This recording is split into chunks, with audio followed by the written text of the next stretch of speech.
Hello and welcome to This Week in Property. I'm your host Richard Swan and here we are. We're in the studio again, which is fantastic. We've got a fun guest that you're going to love, a fascinating character who I love chatting to, and we're going to have some proper chat time. And we're also going to have a bit of fun on the road as well today, so make sure you stay tuned, listeners and viewers, because we're starting off here in the studio and we'll get the usual conversation going, find out his story, his journey, his opinions, his experiences. But then we're going on the road. We're having a road trip, you beauty. We're going outside because we're going to see one of the projects that he's working on, because it's massive as a story, as a personal angle, as a project, as a future plan.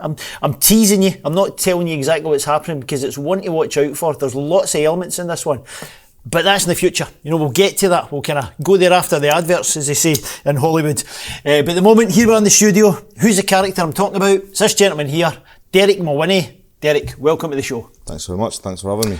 This is fun. This is going to be fun. I love chatting to you. Full disclosure, we both know each other. Yep. I know you through Paul McFadden's property protege training. Yep. You're in his special Platinum Inner Circle. Yep. So we bump into each other a lot, which is great. But you've always got a unique way of looking at things. Mm-hmm. We've been having a wee chat before this actually about some of your funny posts and stuff, yep, which really touched on some personal angles of life, which is brilliant. And I think I'm going to start this to kind of tease the listeners about how some of your brain works. We're on This Week in Property. Yep. And just before we've come onto this property podcast, you've said to me the phrase, I don't really like property, which is a great wee headline. Absolutely. For summing up your approach to life and everything, you know. But let's get into it. Yep. So, this character, this Derek guy, oh, that's great, Richard. You know him, but I don't know him, you know. But you're going to show us some projects. You're going to chat about his life and stuff. But what is the background? Where's Derek came from? What's the childhood? What was the upbringing? How did the career start, and where did it twist and turn? You know, how would you review that when you look back? I think I've done a lot of looking back over the last kind of few years, reflection and things as well. I had a really good childhood. It was just me and my mum for a long time of it. Right. Quite a transient childhood. I think I moved to 7 schools in 14 years, so it was it was quite an experience. But yeah, I can look back on it quite fondly. I've got a lot of good memories of my childhood. Not a struggle trying to reintegrate. I don't think so. No, I've always found myself to be quite an open person, you know, quite happy. Probably never really set roots down anywhere. Yeah. Just obviously given with my childhood. And I think it's really good now being in property that I'm emotionally attached to very little. So that there's no emotion when it comes to it. And I think that's probably a bearing of my childhood. And yeah, as I say, was brought up through my mum. And then that was it. Just kind of, it was really, but it was really good. Strict backgrounds, keeping your toes. Yeah, well, my mum was 19 when she had me, so it was quite, it was a probably, yeah, it was a not a conventional relationship, let's say. You know, she was quite young. I'd imagine she was still trying to figure stuff out when she had me, and then we were best friends. So it was really good. But yeah, I would say it was quite strict. But yeah, I was always a bit of a rebel as well. So I don't think I'm the easiest person to deal with growing up. And then when you start to, you know, come out of that school life and so on and so forth, and you start, what am I going to do? Where am I going to go? How did that unfold for you? Did you ever have a vision, a thing? So my mum worked for the largest property developer in Dundee at the time, a guy called Mark, and I always kind of wanted to be Mark. I remember going to his house. I remember him buying a Ferrari. I remember all the different things that property had brought Mark, and it done him very, very well. And I remember going into my mum's office and just seeing the way everything worked, and I was like, that's the life that I want. At the very start, it didn't take that way. I got an apprenticeship as a roofer. Which was okay. I don't like being cold. I don't really like working outside. So that was 7 years of my life. Ticking all the boxes. I didn't really want to do, but I did it. But I always found myself being very entrepreneurial. I was always looking for solutions to how we could fix things and different things. I feel like that's what dragged me then into sort of an entrepreneurial life more than just staying in construction. Right. I remember being on building sites and especially sitting on roofs and kind of, you've got a lot of time to look about. And I remember looking at the guys coming in on the site, the man really, and thinking, you know what, I want to be him. I don't really want to be up here just part of the puzzle. I want to be the whole thing. Right. Above it all, seeing it all. 21 was a really kind of thing where I was like, I can't see myself having that conventional 9-to-5 life where, you know, the money was okay, but, you know, was it really what I wanted to do? And it absolutely wasn't. And I started from there. One of my friends lives out in Chicago, Josh. He's doing a lot of property out there, and I started doing a lot of stuff with him, started flying out there a bit more. But again, it was always part of a team. Right. So it was always part of somebody else's dream rather than my own. And just slowly but surely I started to build up something where I wanted to do it myself. Right, okay. That spark then, that mindset, that entrepreneurial burn, whatever label you want to put on it. Yeah. Have you analysed where that comes from? Is that from the mum? And I think so. I lost my mum when she was 39. Right. I was 19. Right. So I remember the day that it happened. Yeah, I remember getting a phone call. Well, my granddad got a phone call. He told me that your mum had been rushed into hospital. At the time, my mum was always kind of in and out of hospital. It wasn't a great time. So, but it wasn't a shock. You know, if I was told mum was in hospital, that was fine. Right. Okay. And I remember it not being long after the footballer Fabrice Muamba, his heart had stopped on the pitch. I remember going up to the house and my stepdad had greeted me and he says, look, your mum's heart had stopped. And I was like, yeah, right, okay. And I didn't really understand it. And he says, well, your mum's now on a ventilator. I was like, right, okay. What is that? Yeah. And he's like, well, it helps her breathe. And I was like, right, fine. Oh, he's good. like, so yeah, I need to go to the hospital. I'll be back. Just I have a brother and sister. He's like, just take the kids to school and I'll be back. And I was like, yeah, fine. And he came back about 8 hours later and he's like, right, your mum's seriously not well. I think this might be it. And I never truly believed that would be the end. Mm-hmm. So I remember sitting in intensive care for 10 days just watching his body. And I remember in the 10 days that's what built what I am now. That whole thinking that life could be over tomorrow, I think really makes you a lot more of a resilient person, but mentally as well, I think you think a bit like, and not in a blasé way of fuck it, let's just do it, but there's a lot more of, no, let's see if this could work, and I think a lot of the decisions I've now made are based on that, like, life could be over tomorrow, so let's see what we do. And I call it the highlight reel, so I believe that the last 10 days of my mum's life were a reflection of her. She was going through everything, having me, having my brother and sister, our marriage, and all the different things that she'd done, and I think, well, and I'd ask anybody that, like, what does your highlight reel look like? And for me, if I was going to be a roofer at 9 to 5, wasn't a highlight reel I wanted. You don't like the look of that reel. So I wanted to change it, and that's what I'm doing every single day now. I'm creating highlights that at the end of my life I'll look back on, and with that, whether that be tomorrow or that be in 50 years' time, which I hope it will be, we'll have a great highlight reel to look after. That's a lovely way of looking at things. That certainly keeps keeping yourself on your toes 100%. There. You're also focusing on the important things to you as well. Yeah. So every single day you're waking up, right, what am I doing then? Because it's my life. Yeah. So what am I doing here? I love that. It's funny that you, 39 she was. Yeah. That's what you said, I picked up on that there. Because my own dad died when he was 38. Right. It's funny that it's kind of similar thing. The hospital, yeah. it was cancer at that time, so it was the big C word. That was totally different back then. But your dad's back in hospital. Oh, right, cool. Same kind of journey, towards it, and then the end piece was just it was traumatic, certainly at the very end. But the same thing, the same realisation of, all right, so that kind of figure, he's not here now. Yeah. So that's not an eternal thing. All right, okay. Yeah. Oh, look, life's a bit. Suddenly, there's like glasses 100%. Get taken off you or something, and you do. It does shift you. That's powerful stuff. Did you carry that forward into the Chicago element of your life? Was it always nipping and burning away at you? I think. Are you looking for an exit point? Where's Derek Mawhinney? I didn't know. No? I think that I was trying loads of different stuff. I knew I had a real interest in finance. Macroeconomics is something that I'm really heavily interested in, and I always knew that that's where I wanted to go. But it was that link between finance, macroeconomics, and all the nitty gritty parts of that, and then this sort of higher purpose of how do you make a difference in life? And I think how you merge that together is a really difficult thing. Yeah. And I think that's where I then spent that sort of 21 to 28 where I am now, trying to find that bridge. And I think it's probably only been in the last year we've really nailed what we've done. Right, you've crystallised it all, right. Yeah, because there's a lot of stuff that you start and you think this is going to be it. And then you find out that, well, okay, it serves a need, it has money working for it, but is it really that? Is there any purpose behind it? Yes. And there's not, and I think when there's not a purpose, I lose interest really, really quickly. Really? Okay, that's where the boredom's going to set in. Right. Where does the numbers part come from then? Why macroeconomics? Why is that a thing? Is that childhood? Is it school? Is it part of your nature? I don't know. I've just always been obsessed with money. Right. And not in a greedy way. I'm not a greedy person. I've just always just been a fascination with it. That kind money. of thing. Right. Yeah. Right. And I've seen, the real poorer side of money, and I've seen the really rich side of money. And it just fascinates me, the whole dynamic of it. And I think that it's a tool that we can use to make people's lives better. And it's just been something that I don't know. I really don't know where that sort of obsession with money comes from. But yeah, I'm completely fascinated by it. Yeah. So things that are going on just now then. Yep. Pandemics, world's closing, this, that and the other, markets, cycles, everything. Your mind just be on overdrive just now, just analysing it all and wondering where it's going. So March 2020 was the most profound moment in history, I believe, that we've seen in the market cycle in anywhere in the last 100 years. I think that what we really started to see there was, one, it was a black swan event, so they very rarely happen.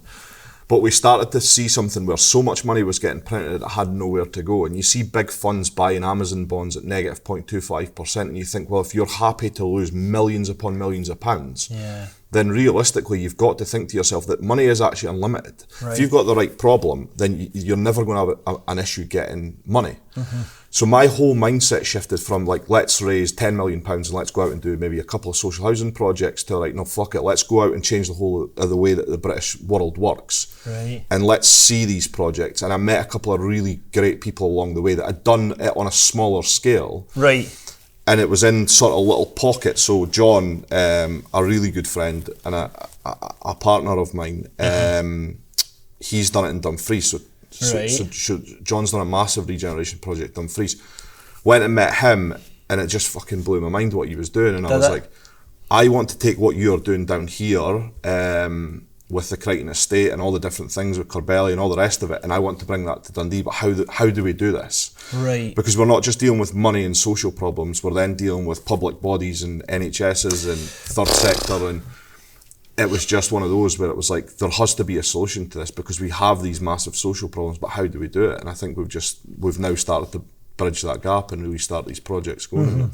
And what are the angles that you can see? What are the solutions that you're chasing, that you're trying to bring these areas, red tape, politics and all sorts of obstacles? I think you've got to strip all that bullshit away, and I'm not smart enough to get into politics, and I'm not smart enough to try and deal with, so-and-so doesn't speak to so-and-so and you've got to say a certain way to speak to that person. I'm very straight to the point. I was brought up in a normal household in Dundee. And I'm a Scotsman, so I will always be very direct. I don't have an angle. I'll tell you what I feel and how I feel and where I think we'll win and where I think we'll benefit the other party. And we'll just go for it. But I think that's the real thing. We strip back all the bullshit. We look at what the social problems there is. So Dundee's got a massive problem with mental health and a massive problem with drug and alcohol abuse. So we really need to look at what's going on there and say, right, okay, how can we benefit what's going on there? What can we develop in Dundee to make that a better place for everybody? And that then that then integrates like health and social care partnership, social work, etc., to get their views on it, because we are not boots on the ground.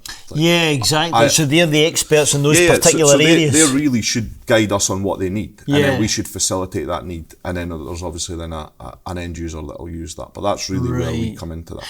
And do you see, or do those bodies see, any unique patterns within Dundee that have made those problems come, or is that just no, Richard, see that thing in Dundee, it's just everywhere, it's all across Scotland? No, I think everywhere in Scotland's got its own unique set of circumstances and unique set of problems. Dundee's prolific for mental health and prolific for drug and alcohol abuse for some reason. I don't know why. But again, it's not just about the facility, so it's not just about sort of caring for that need, it's about what we're actually doing in the community as well. So it's trying to get youth groups and guys that are maybe falling away at school. I was never one for sticking in at school, so my whole desire is that if we're going to develop a £50 million hospital, how many young kids can we get involved? It's not an ego thing. It's looking at saying, right, okay, how many Dundee or local contractors can we bring in, because we keep the money local, and then how many apprentices can we take off the back of that, and look back. So our statistics have to show that not only have we provided this hospital, we've also done X amount of development in Dundee, we've provided this much income in Dundee, and we've provided these many jobs, and they're legitimate jobs. They're not just come in for 6 weeks and you might get something at the end of it. It's like, no, if you're going to come and work with us, this is what we expect of you. So there's an expectation on contractors as well. I love it.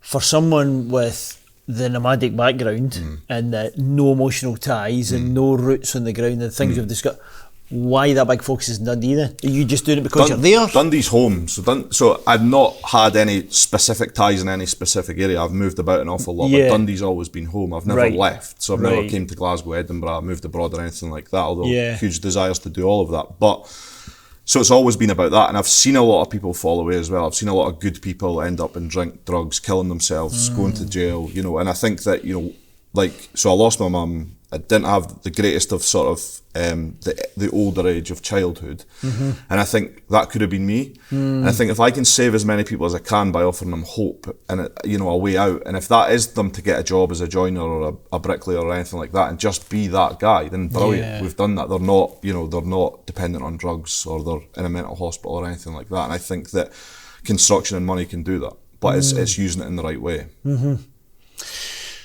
So the property part and the buildings here and the thing, they're just pieces that you're using to solve the thing, isn't 100%. it? That's not your focus. No. Your focus is deeper than that. Yeah. That's powerful.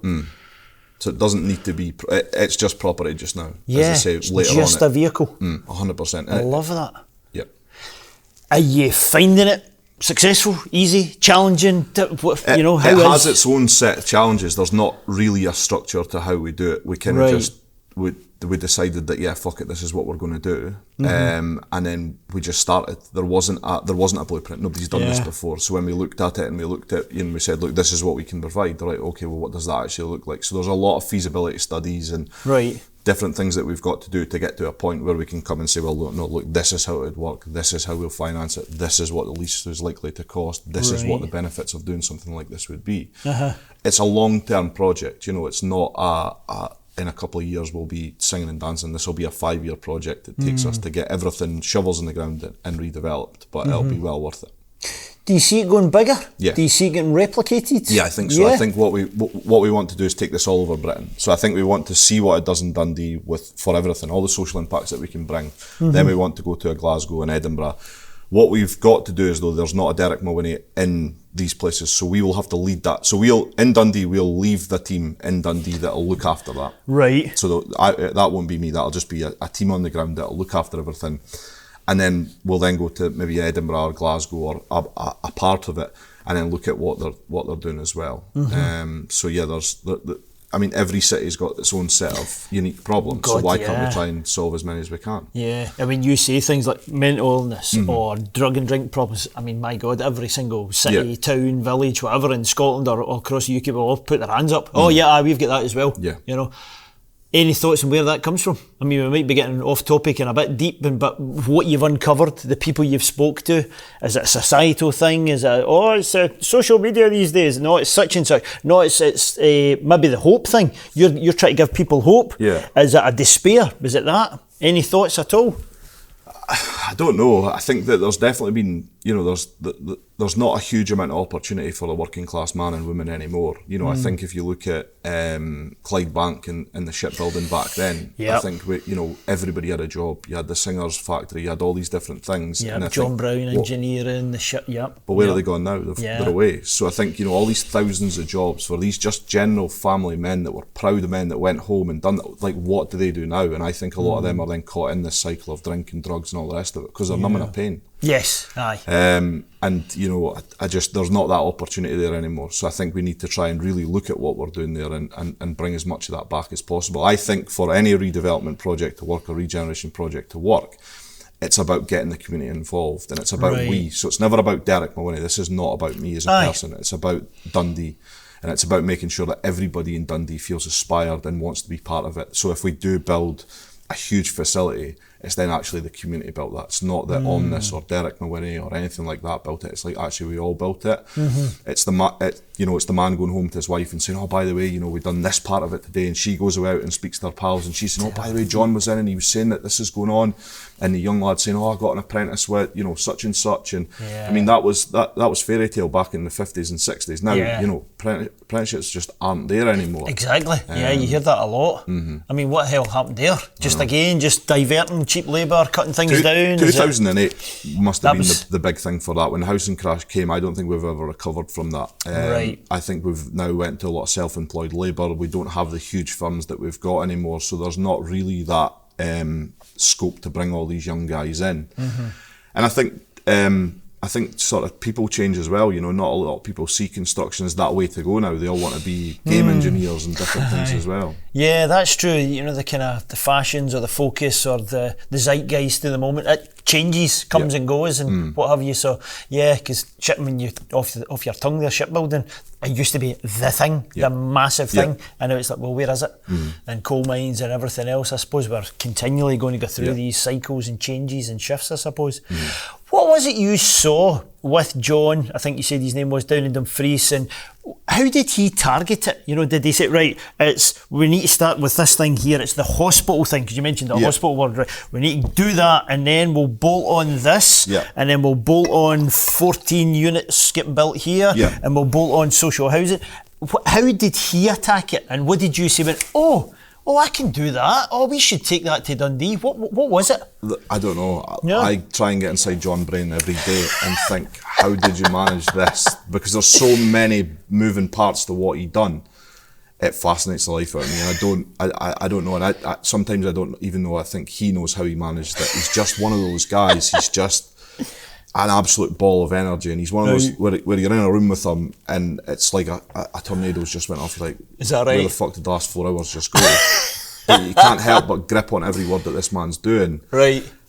There was, when we originally started it, we looked at it and we thought, you know, down in Dumfries on the Crichton estate, these buildings are beautiful, like absolutely stunning. And there wasn't that in Dundee. So it wasn't like I looked at what they were doing there and went, we can do this in Dundee 100%. Right, okay. I looked at what John had done and I was like, there's a guy that I want to deal with. If we're going to do something huge here, I need that man involved in this in some sort of capacity. I don't know where it is, and I don't know what it looks like, but I need him to come. How did you come across each other? LinkedIn. So was it? Yeah, so there's a post on LinkedIn and it was talking, he just won an award, and just got in touch and says, look, you know, I'm really interested in what you're doing with all your regeneration stuff. Is there any chance we can get in touch? And spent some time in Dumfries and just got a lot of time for him. That's fantastic. What's the biggest obstacles you're finding so far, now that you're taking that and trying to do it in Dundee? Is it the bodies? Is it the government? Is it what is it? What's the challenges? I don't think there's anybody intentionally putting up any obstacles. I think it's just a very new concept that people are going to take a little bit of time, and there's going to be a little bit of work. There's feasibility studies that go out that'll maybe have to come back, be rejigged and be put back again, and there's so many different moving parts to that we just need to make sure that we're ticking all the right boxes daily. We've got a team of guys right now, and I'll be quite open and honest about that. I mean, Shona and Jamie are unbelievable, but I would say they probably work at 40% capacity some days, and then they're working at 190% other days. You know? Right. So you're facing that. That's a really interesting dynamics to see where, you know, especially Shona's a really dynamic person that wants to be busy all the time. Right. And there's days where, look, just chill, you know, just leave it alone and come back to it tomorrow. And then the next day she's on it for ages because there's been a demand and X, Y, and Z's coming on. So it's interesting. As a project, and that whole thing and what you're trying to do there, is there timelines around it? Is there milestones? Is there certain things you're chasing as goals, as targets? So we're looking to acquire 9 sites this year. Right. So we're there on 3. Right. And 9 out of possible 20 is where we're at. And then, as I say, and is each site different, or you're trying to do a thing? Completely unique. So there's stuff with mental health. There's stuff with drinking alcohol abuse. There's a real sort of well-being facility that we're looking to do to bring certain elements of different services together. There's a project in Perth, just outside Dundee, that's an old manor house that we want to redevelop, but we want to redevelop it with the use of the college. So we're in kind of preliminary chats with them, so that my biggest thing when I was in construction was I could look back daily or weekly and be like, I did that, you know. Exactly. So even now, when I'm not really in roofing, I can always go past the roof in Dundee and be like, I did that roof. You know, there's a certain element of pride that you get from that. Must be. And I think if you can put that into these young guys at such a young age, it gives them a different feeling. It gives them that sense of, actually, I am something, rather than just, I'm just a joiner. It's not, well, you're not. You just redeveloped this whole house. Yeah. And I think that's what we're trying to do there. So there's so many different projects within that one massive project that it's a really fascinating place to be. Right. That is a big thing, especially for young people. And I don't know if it's right or wrong to say, but the masculine part of that puzzle as well. Because you said it earlier, you touched upon that whole feeling of the the shipyard guy, you know, being able to go home to his family, put the pay packet on the table and feel good about himself. 100%. Aye, by the way, I'm contributing. Yep. I'm sorting my family out, Yep. and I've built a ship for someone, and me and my mates are doing this for the town and such. I'm going to rest easy on my pillow tonight. Absolutely. And if you don't have that, if you feel kind of wishy-washy, just floating through the world... But I think we've even lost that now. So I think we're on the second and third generation of that guy that was a proud man that then just had his life stripped away from him, whether it was a coal mine in Fife or a shipbuilder in Clydebank. Yeah. It's gone. He was unemployed. His son becomes unemployed, and then his son's sons became unemployed. And how do you break that barrier? How do you pull that guy out and say, look, what your grandfather and your father's doing, you know, is what they know, but isn't maybe the best thing to do. What we want to do is challenge that mindset. We want to pull you out of that third or fourth generation of unemployed and say, no, let's fix this. And that's really the end goal, is you know, is really changing the sort of future, I suppose, of these places and saying, look, here's what we can do. It takes a lot of work, you know. It goes into the big construction companies and say, look, we want to change the way that you're potentially working here. Right at the very start, when they're so, who the fuck are you? Hold on. Who are you to tell me how to run my construction company? Yeah. You need them to buy into that dream as well. You need to say, look, we want to create a much more even society. You know, I'm not here to challenge that, you know, everybody's equal or anything like that. I do have a belief that there will be rich and poor all the time. Sure. But let's give everybody that opportunity. So if somebody comes out that's young and hungry and wants to do, let's try and give them that opportunity. You know? They're on board eventually. They're getting there. Yeah, so one of those ones. Just kind of feeling your way through it all. Yeah, because it's a fundamental change. You're stepping into someone else's world. And they're used to, no, you just give me a drawing, pal, and we'll take care of it. What do you mean you want to talk to me about my workforce and everything else and my plans? Okay. Dundee itself, I'm conscious of the fact everybody watching and listening and stuff, how would you paint the picture of the city? You know, because it's got a waterfront, it's got things that's happened and not happened. So it's going through a £1 billion regeneration project on the waterfront. It's full of unbelievable people. Like, there's so many amazing people in the city. We just have a really bad way of talking ourselves up. We're not the best at selling ourselves in Dundee. So we've got the V&A, the only Victoria and Albert Museum out with London. Really? Is that right? Yeah, so it's beautiful. And there's so much going on, but it's all very much city centre based. And I think that, you know, as good as that is, it's like we could probably do better. I mean, we're building a sports arena for gaming and stuff. I don't really understand that, but it'll bring a lot of people to the city. And I remember a guy, Chris van der Kuyl, he stood up at the Courier Business Awards a couple of years ago, and the speech had a really profound effect on me. He says, Dundee's going through a lot of change. He says, I actually seen Dundee in the Financial Times in New York on the front page. He says, we've now got to a point where people need to understand that we're no longer this little village, and I think people see it as we're just a wee village. We're not. It's about grasping that change now. It's not about going and moaning that the council haven't spent money on X, Y, and Z. It's saying, right, okay, how do we help? How do we assist? And how do we make this a better city for everybody? The council are so receptive to that. I think we've got such a forward-thinking council with the likes of Lynn and John, who are really looking to push things forward.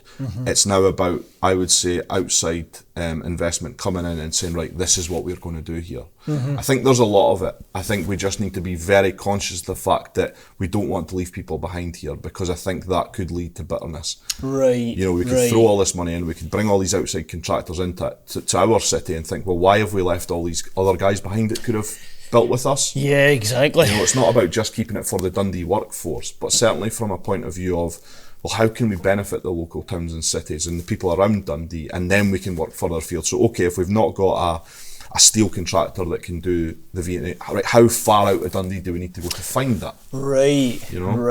Okay, and try and connect all that. That's a big ask, try to do all those things, try to constantly think, okay, for that piece of the puzzle, can we keep that in the town? Okay, how do we have to balance it? How do we have to tilt it? And who else? Are we putting their nose out of joint? Are we putting their, oh God's sake, you're trying to balance so many things here. I don't think you are. I think, well, you are and you aren't. I think you're never going to please everybody. No. But I think if you can go back to the city and look at them in the eyes and say, look, this is what we've done.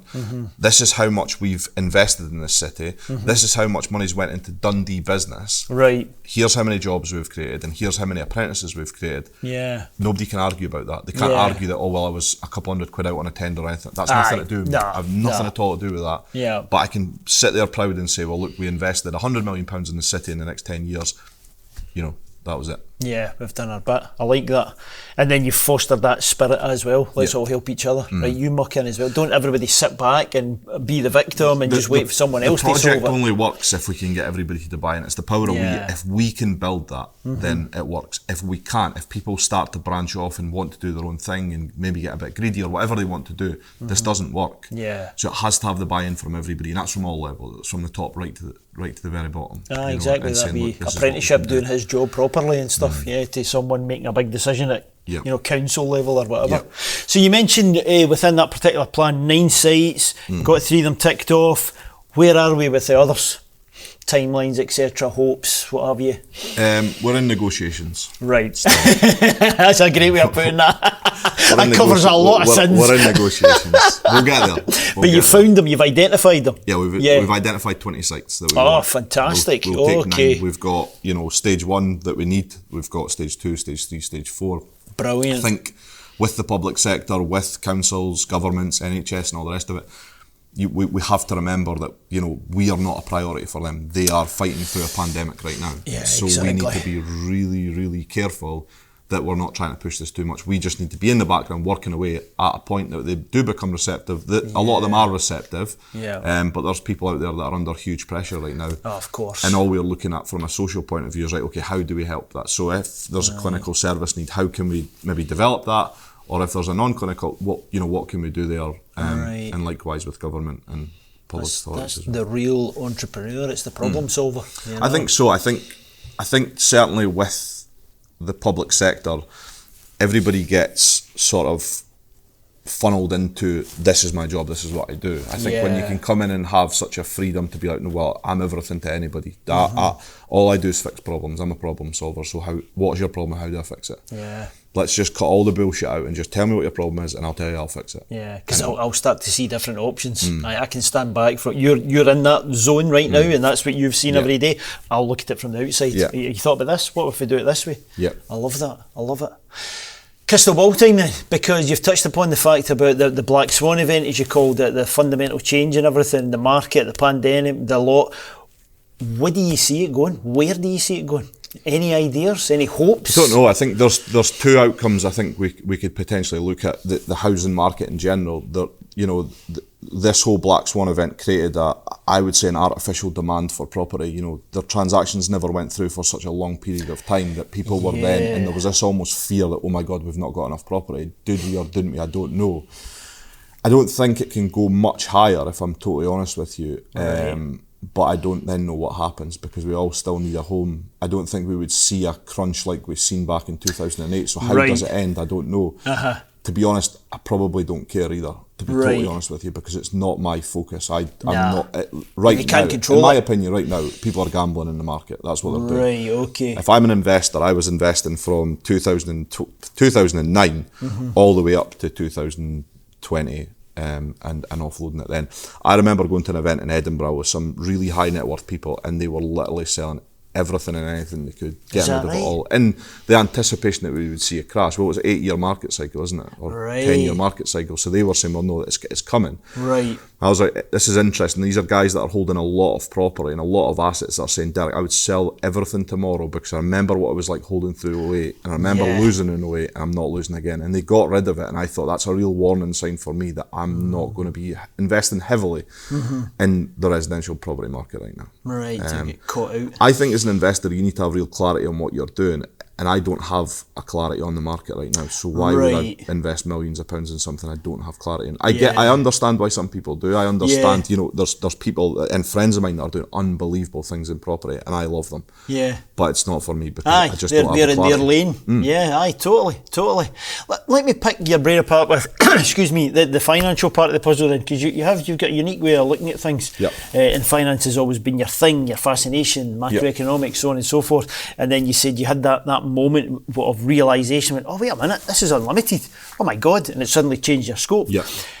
How could you transplant some of that thought, some of that viewpoint of money to people listening and watching?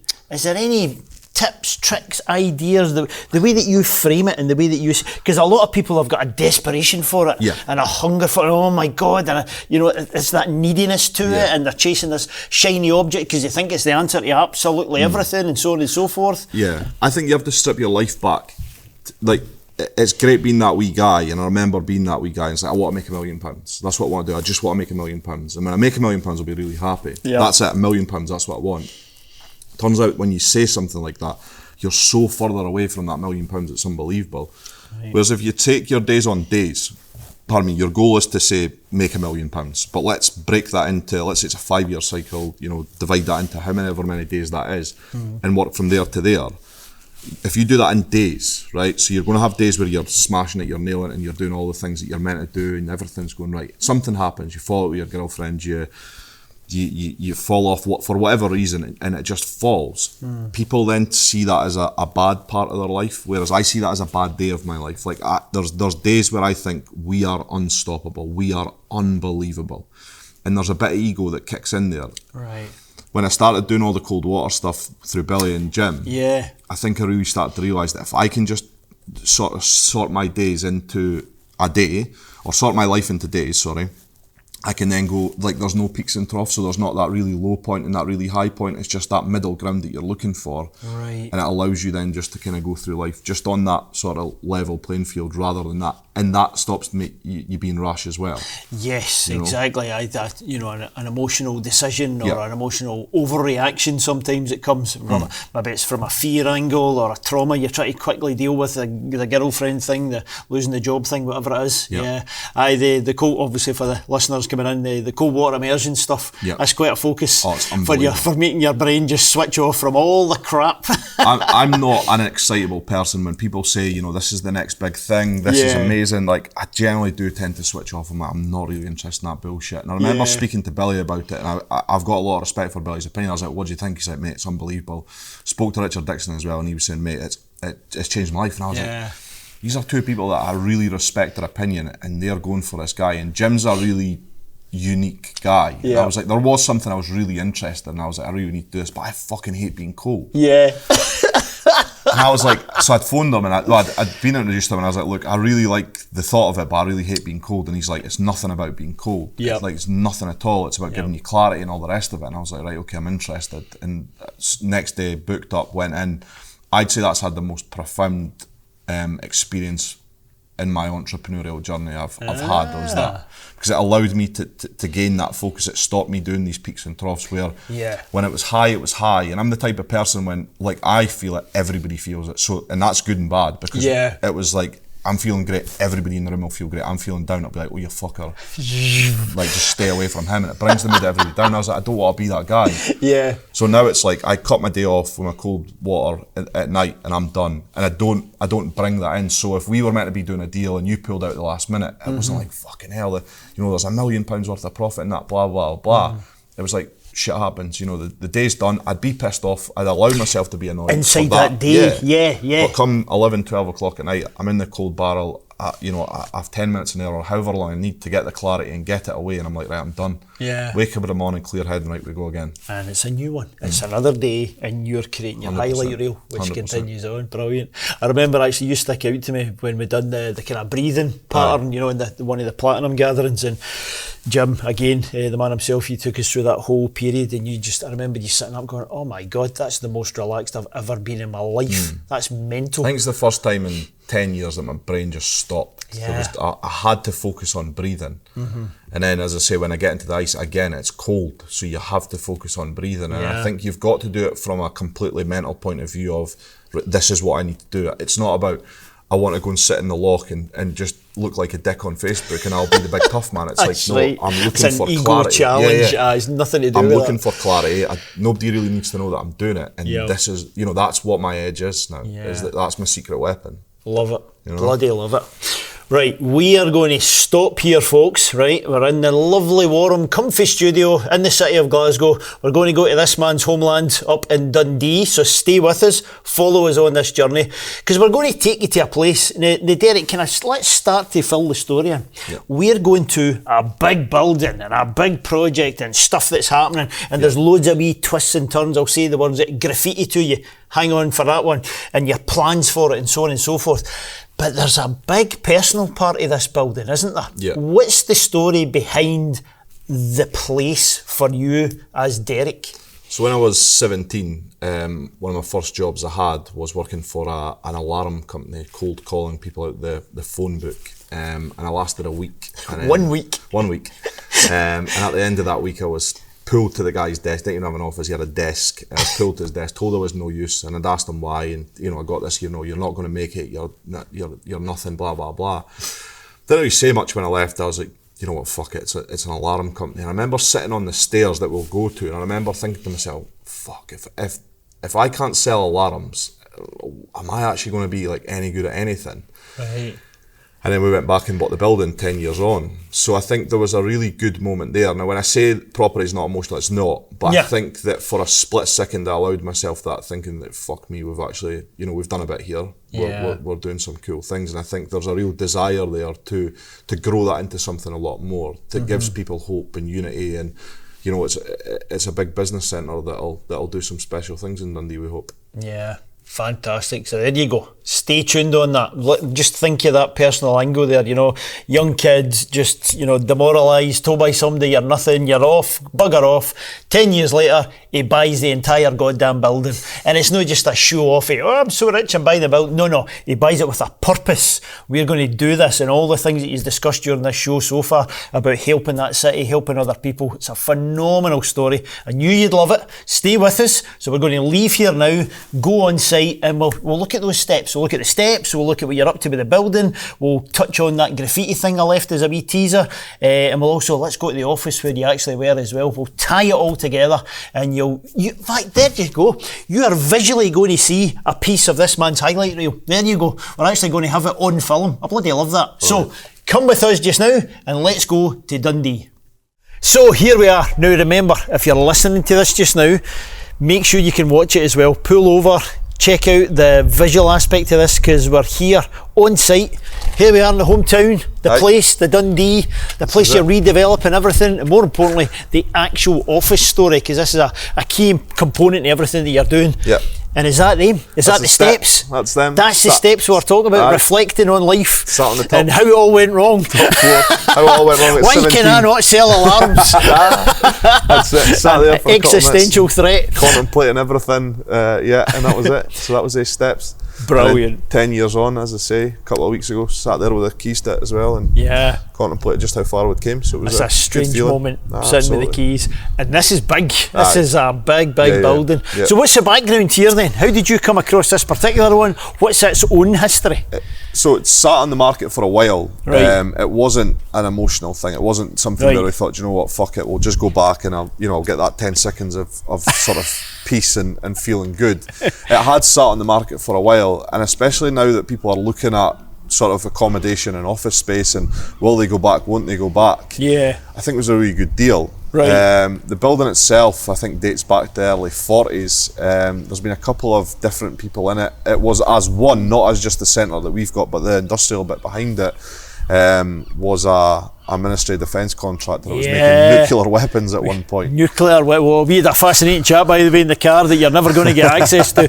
It's been a fascinating story, so it is. All sorts of wee quirks in this building. And then after that, as I say, it's been a business centre, but when we get in, you'll notice it's dated. It's very dated. I think that's what our key as a developer's got to be now, is bring it back, inspire and allow people to to feel part of something. Yeah. And just make it into a really nice place to work. Yeah, exactly. Yeah, but we'll do that. We'll go in shortly, because I want to see the insides, and you'll see how it's kind of getting torn apart at the moment. But you can give us the kind of the technical aspect of the building, the project. This is what we're doing. This is the kind of phase plan, etc. But while we're outside, there's another special thing. I mean, God Almighty, man, you're attaching on so many special pieces to this puzzle. Absolutely. The word graffiti. Yeah. I teased them. Yeah. What's the deal? What on earth is your mad brain going to do with this? I'd spent a lot of time in America, and I'd noticed there was a lot of nice buildings that had been graffitied, and graffitied well, not just kind of tagging. It was like really nice artwork. And I was in the town with one of the councillors, Lynn, and we noticed this guy was graffitiing a big massive whale on the side of some billboards. Right. And in my infinite wisdom, decided to ask him what he was doing, and he says, "Oh, I'm a graffiti artist. You know, I do X, Y, and Z." And I was like, "Right, okay." I was like, "Tell me one thing. Why does nobody graffiti buildings in Dundee? Like, why have we never seen anything like that? We've got a couple of smaller projects, but why is something not being covered in it?" Right. And he said, "I don't think there's anybody daft enough to allow us to do it." And I said, "Well, I've just completed on a building. Why don't you come and see me on Sunday?"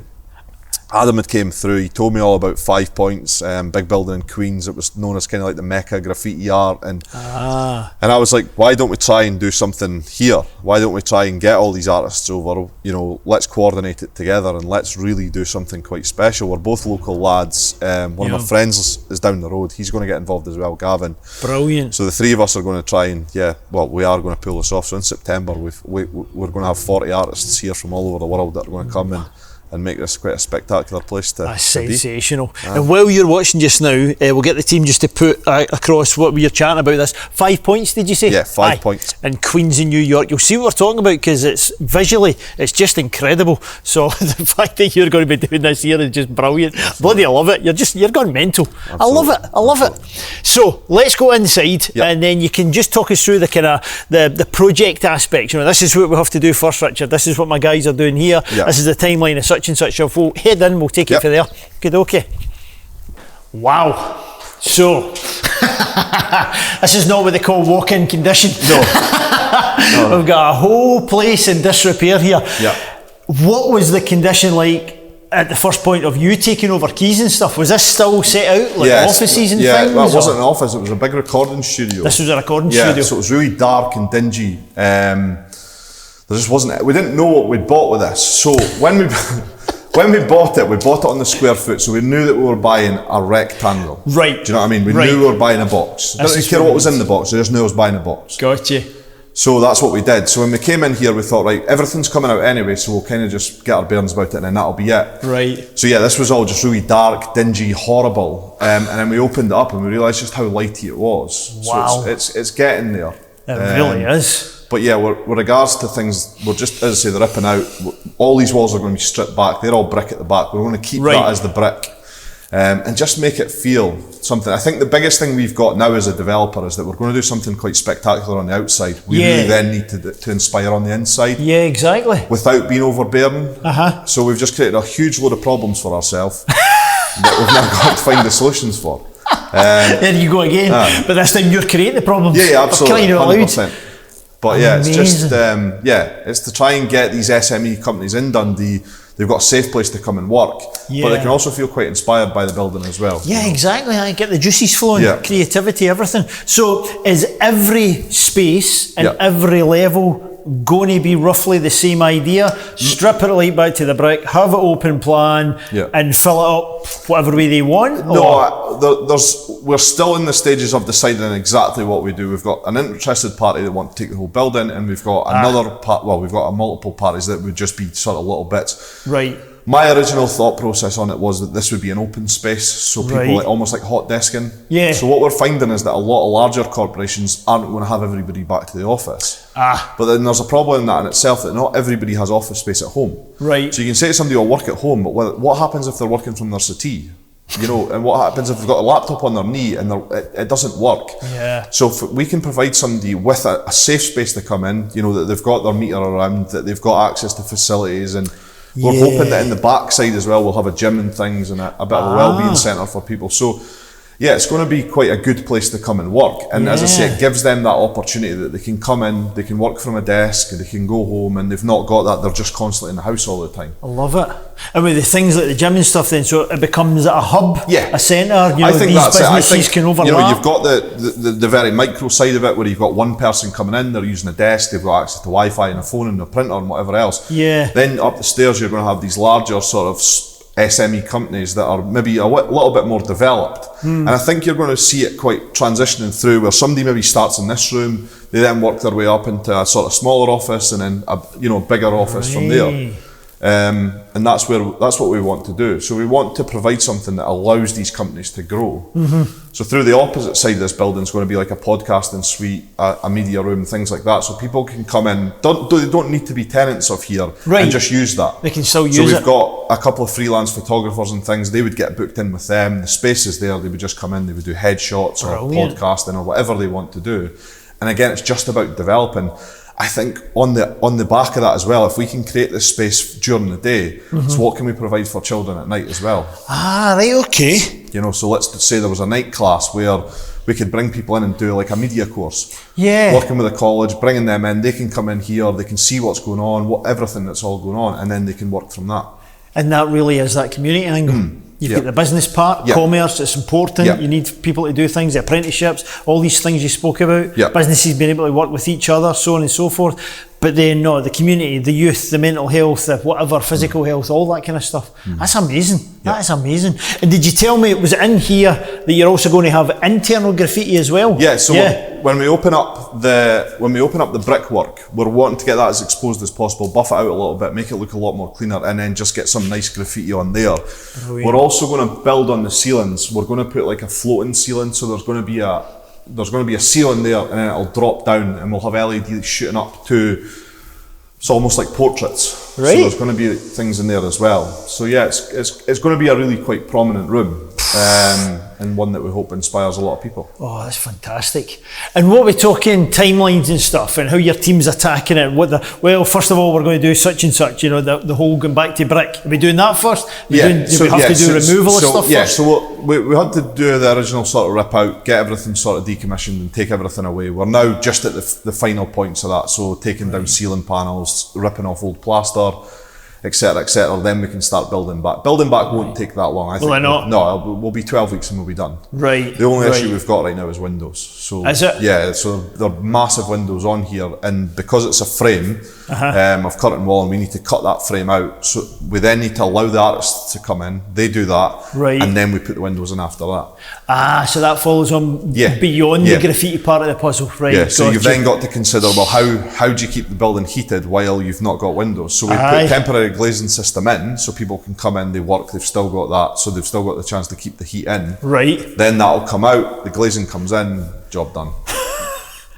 So remember in your developments, factor in the graffiti stage. You know, it's a very important. We'll call that third fix. Oh my goodness, what a man! This is sensational. It really is. And there's always surprises. There's always things you come across. You lift those floorboards. Oh, look at that! For you, part of the heating system, big gigantic things you found. Talk about that. So when we first looked at the building, when we brought everybody down and we'd ripped everything out, we were thinking that downstairs is a lot shorter than upstairs, and we thought the toilets aren't deep, so we're missing part of our building. We went outside and we're like, oh, there's a door there. So we went through this door, and there's these gigantic oil boilers. So phoned up a couple of heating engineers, like, look, you know, I've just bought this building, blah, blah, guys I've known for years, and they're like, yeah, we'll come up. And they're like, yeah, we've never seen this before. Oh God, they hadn't seen it. Right, okay, that's helpful. Phoned up the university, and I was like, you know, I've got a friend at the university, so I phoned Lewis up and says, look, I don't know what I'm dealing with here. Could you come up and see me? He's like, yeah, I'll come up. Luckily, the university had something quite similar back in the 80s. Right. So again, it was going through all of that, getting asbestos surveys, making sure that everything was safe, how we decommission it, how we, you know, is there a chance that we can utilise some of it again? Because they're massive old boilers. They're gigantic. We saw them just earlier, So yeah, we're hoping that we can do something with them. I think that's been our only real curveball. I think everything else was picked up on surveys. We knew what we were buying that way. Right. But yeah, we didn't know that there was this heating system there. A good surprise. Fantastic. Absolutely. Right, this is amazing. But we need to bookend the story, because we started personal. We need to finish personal. Let's go to the spot. Let's go to the spot of the alarm cells, the departure, etc. Are we going this way? Yep, brilliant. Lead on, my man. So we're here.